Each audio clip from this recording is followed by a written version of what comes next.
welcome to the show, Dhamma Talk program.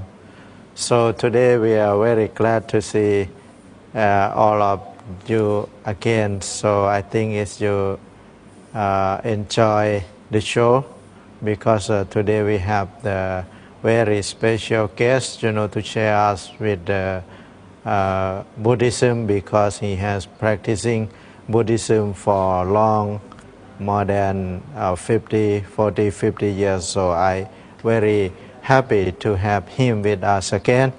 So today, welcome Jim back to the show. Sawadee Kap, and thank you very much for inviting me here today. Yep. So we have to continue with the last show about our map. I would like you to explain in details, about your map, why you want to present the Buddha Dhamma or Buddha teaching through map, which is very interesting, to the people, especially the beginners. Please welcome.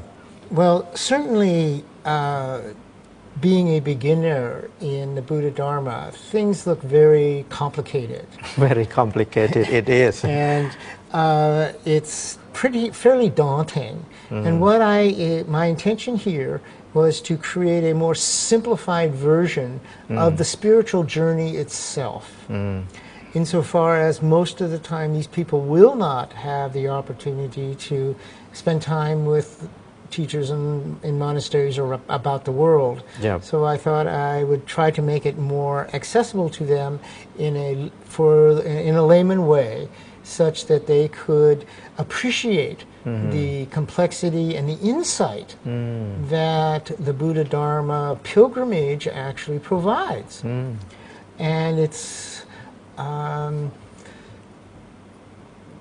it adds inspiration to your spiritual choice. So what I've done here is I've looked at the wheel of life. The wheel of the life. Which is the principal symbolism for Buddhism. Exactly. And the Mahayanas have taken that wheel of life. Yeah, this one. Have taken that wheel of life and formalized it into an extraordinary pictograph called the Bhava Chakra. Yeah, this is called Bhava Chakra. This whole process. Could you please tell us about what is the line, and then you can see, you see the symbol. And what is this about? Well, in the Bhava Chakra, the center of the Bhava Chakra is blue in color. It's always blue. And the reason for that is when you're in the high mountains at in the high mountain, 8,000 meters, 5,000 meters, the sky is blue-black. Wow, blue and black. And that actually represents to the Mahayanas balance. Balance. Because when you get that far away, you're either in balance or you're not there. And so they portray balance as the initial condition. You have to have at least a priori initial condition, and they call that balance. If you're in balance, all of this disappears. It doesn't matter. Now, balance and sunyata meditations are not exactly the same, because balance is still conditioned. The sunyata practices are unconditioned. Unconditioned. There. Yep, I see. So once you're in balance, then all this disappears. But once you get moved off of balance, either by desire, emotion, or deception, there are three. I indicate three here in the middle. There are more things that get you out of balance. I just use those three as a vehicle. So you have emotions here, desire, and deception is your busy mind. So it just reminds you of busy mind, emotions, and desire, and how they can get you out of balance fairly easily. The next component here is duality. Duality, yes. And duality is, in this series, is the building process and the unbuilding process. Is it color? Why is a white and a black one? Yeah, the white here is indicative of the building process, the accumulation process, and the black is the unaccumulating, clearing out your space. This pretty much is highlighted by the empty cup and the tea, and the master filling the cup. If your cup is full, there's nothing you can put in it. Yeah. So you have to unfill your cup from your opinions and desires and expectations. Those have to go away in order for the Buddha Dharma actually to take place. Right. And so initially, the initial efforts is to clean out or get the person to relax, stop, and have some place in order to do your practices. So that's actually, you do the black part first. Black part first. And then once you have made an environment for the Buddha Dharma to actually reside, then you can start doing the practices. And it starts with contemplation. Here. Yeah. We have contemplation. The next step in your process is hope. Hope. Yeah. You hope that it's going to work. Right. You don't know whether it's going to work, but you hope it's going to work. Hope. Then what happens within your meditational practice is you get nourishment. Nourishment. What kind of nourishment is Well, that? for the most, it's mental nourishment. It's encouragement. It's mental. support. Its vitality eventually begins in your meditational practices. It's not work anymore. It's something you prefer to do. Then you understand power. Power insofar as applying what you know to solving problems. Yeah. And to becoming more at ease. And eventually your meditational practices turn into wonderful. Wonderful. And wonderful is a good place to get. Unfortunately, it's starting the cycle again, because once you get wonderful in one practice, there's always another practice you get to do. Yeah. So, but it's important to go through this process in your meditational pilgrimage, because these conditions influence the choices of your spiritual path. Yeah. The next category, and if you think of this Bhava Chakra as an onion. Let's start with the first, number one.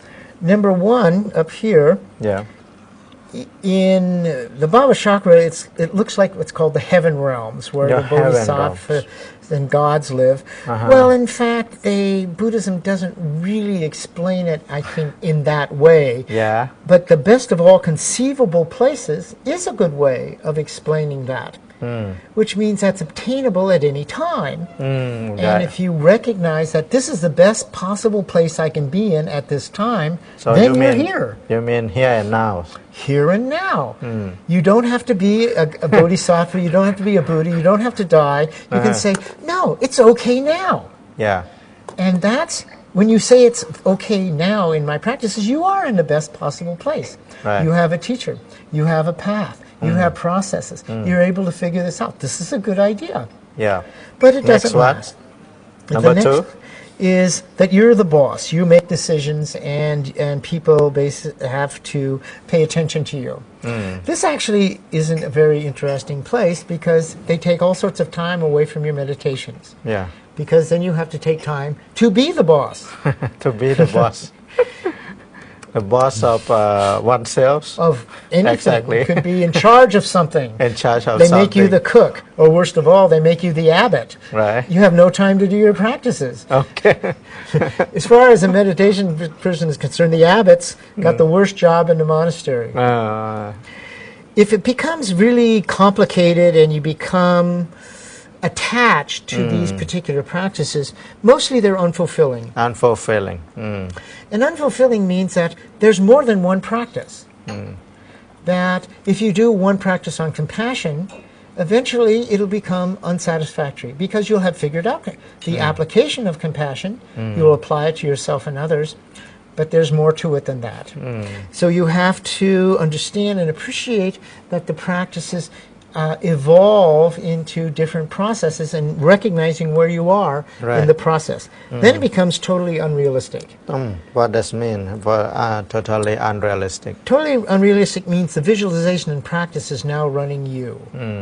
You are no longer in charge. You are being driven by that particular meditational practice. And that becomes an astoundingly difficult application of that process. And what happens in the West is they say, well, you visualize prosperity, prosperity, prosperity. But then eventually you become prosperous. Then you have to deal with prosperity, which is a whole different problem. And it becomes totally unrealistic if you don't deal with prosperity in the proper way. Right. So all of your practices will eventually become totally unrealistic because you'll try to apply them in conditions where they don't belong. Because prosperity someday is turned to prosperity is a mess. A mess. We have to deal with that, wisely, right? Well, being wise in prosperity is a very rare application of prosperity. Exactly. You can tell by the local applications of prosperity and other things. What normally happens here is you get what's called instinctive nature. What's about instinctive nature? What do you mean by that? There's a condition within the human condition, within ourselves, that say, time to change, time to make a move. And you go, where did that come from? You instinctively understand that what you've done is done, and it's time to move to another place. Right. That sixth place is called the spiritual quest. Spiritual quest. Now, the spiritual quest is always available to you anytime. Anytime. In fact, all of these conditions are available to you anytime you wish. It's when do you choose that particular condition. Now, the Bhava Chakra here, you have chain links around the outside. Yeah, what is start with the number one? What do you mean by that? The chain links actually bind you into these conditions. If you think of all conceivable places, the best of all conceivable places, the two chain links involved in that are health and sensuality. Health and sensuality. Yes. If you're in your best place, you should be healthy, you should be attractive, you wear nice clothes, have a nice car, have a nice house.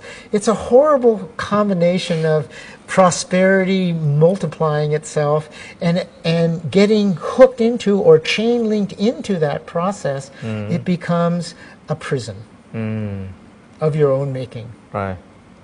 So each of these 6 domains here have two chain links that can bind you into those conditions. Right. And the meditation actually is to break the chain link that actually binds you into the condition. Right. For example, the best of all conceivable places. You want to look nice and be attractive and want people to be friends and all these other things. Yeah.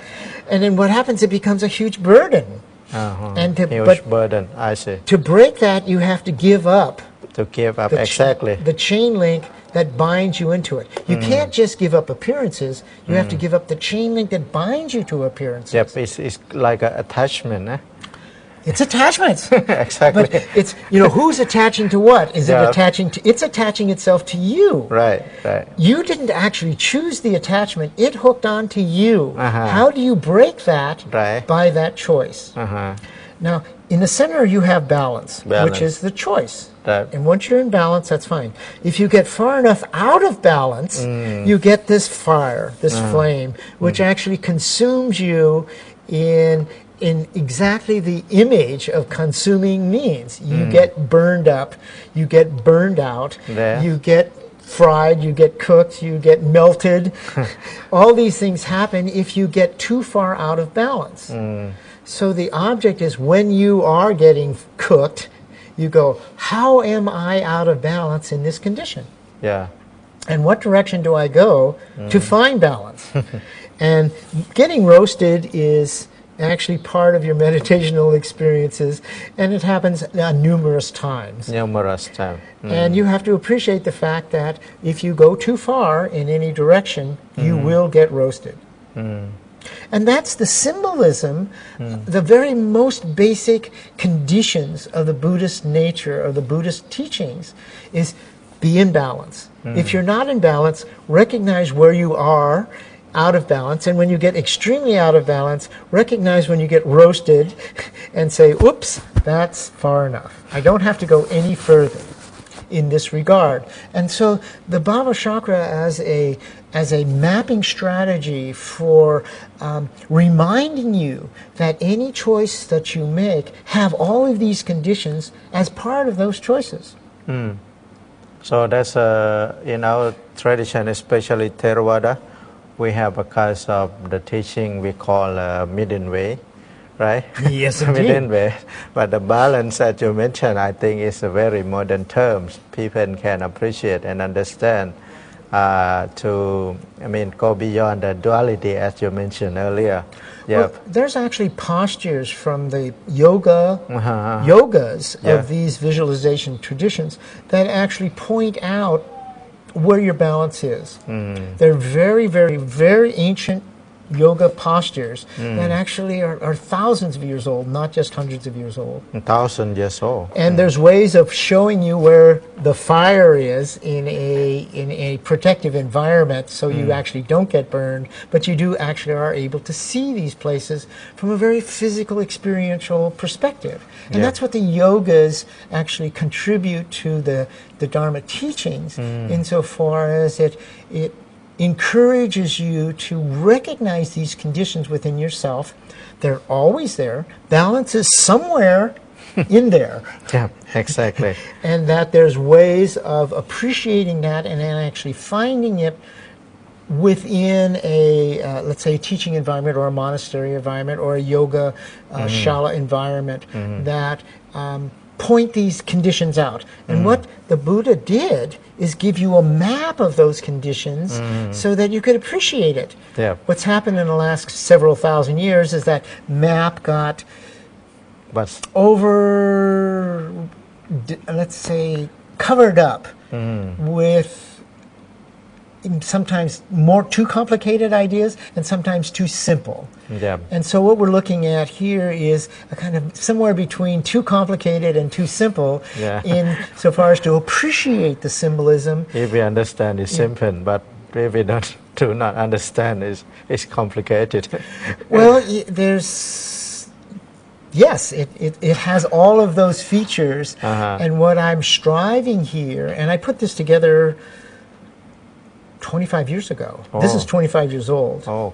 So it's been sitting, I've been in my retreat areas, it's been sitting in a cave being ignored. But now we have an opportunity to look at it again, and it's actually quite exciting. Because even in my 40 or 50 years, basically, of spiritual and meditational experiences, these conditions have never changed. All of that. No matter how sophisticated my practices did or how difficult the tests the teachers gave me, I was always able to rely on these conditions as answers to their questions. Yeah. Interesting, because yes, it's very exciting. Yeah, exciting for you. Yeah, I think for me it was more exciting, and my biggest surprise is why weren't more people interested? And I just couldn't do anything about that. I was learning myself, but now we have an opportunity to explore them again in like a refreshing. Well, even for me now, I recognize how I am influenced by these inherent human conditions that the Buddha pointed out that hadn't been pointed out very well before the Buddha. It's not that he didn't talk about it, they just didn't have it organized very well. And the Buddha, in his incredible enlightenment, was able to organize it in a very middle way, in a balanced way, in a very comprehensible way. As you mentioned, in modern term, we call the knowledge management. Knowledge management, yes. Or mapping strategies. Mapping strategies. Yeah, interesting.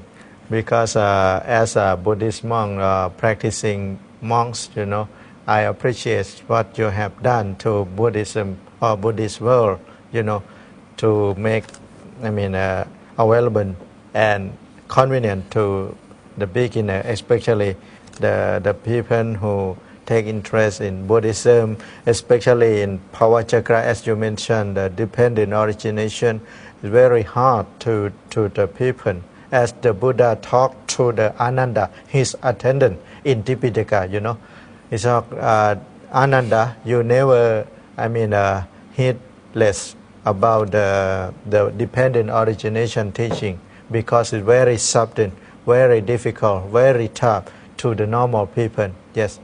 You cannot just only, oh, I got it, I understand that. No, you cannot say like that, because not the easy one. The wise, only the wise, can understand that. That is one characteristic of his Dhamma. We have the sixth one. The last one is to be realized by, self-realized by the wise. To be self-realized by the wise means the experienced one, like Upasaka Yasa. So anything, we have more 3 minutes to conclude. So again, I would like you to conclude again what you have presented to the audience. Well, I want to thank Venerable Symphone here for actually With asking pleasure. me to write some of my experiences down in a Buddhist humor book that this we book. have.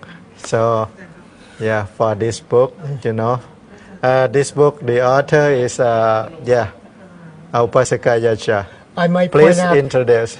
no, but the Venerable Symphone is the one that suggested it in the first place, and I think it's extremely important to appreciate that part, because if you didn't suggest it, it would never have happened. So I think you have a lot of experience. If you die, the knowledge, or you pass away, the knowledge fades away and gone with you, but the knowledge still exists through the books, book composition. So I think it's the best way to keep your knowledge, your experience must be through book. That's why we got the valuable books we call Buddhist humor. Thank you very much for your experience and share to the audience with the Buddhist. I hope the audience enjoy the show today. If you have something to share your experience, your comments with our program or show, please email us or call us. So we will be glad to and welcome to accept that. So next show, I hope Upasaka Yasha will have some experience to share with us, which we still have more map, the map spiritual journey to spirituality, to help people more understanding of life and society.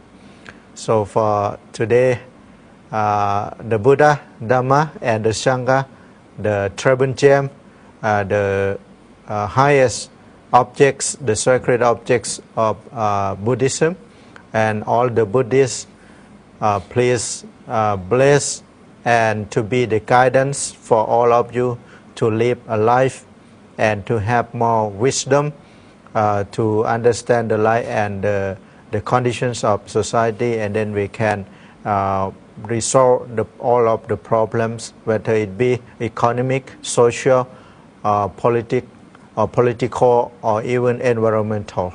So today, thank you very much. Enjoy. I hope you enjoy the show. See you next time. Thank you very much.